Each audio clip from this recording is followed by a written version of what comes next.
চলুন আপনাদের বড়লোক বানাই। ওকে, বড়লোকের কনসেপ্টটা বুঝতে হবে। বড়লোক হতে গেলে না, মানুষের জীবনে কিছু ভ্যালু অ্যাড করতে হয়। সাপোজ এই আপনি ডায়েরিটা দেখতে পাচ্ছেন, কেউ বানিয়ে সেল আউট করছে তার লেখার জন্য, পড়ার জন্য। তো তার জীবনে ভ্যালু অ্যাড হয়েছে, তার বিনিময়ে সেই ব্যক্তি আপনাকে টাকা দিয়েছে।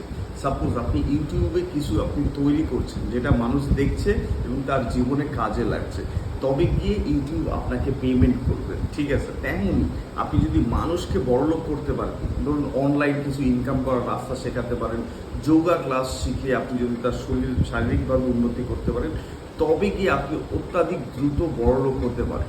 মানুষকে বড়লোক করতে পারলে আপনি বড়লোক হওয়া দেখবেন খুব সোজা হয়ে গেছে। যেমন আমি ফ্রিল্যান্সার, আমার স্টুডেন্টদের আমি বড়লোক করি, সেই জন্য আমিও বড়লোক।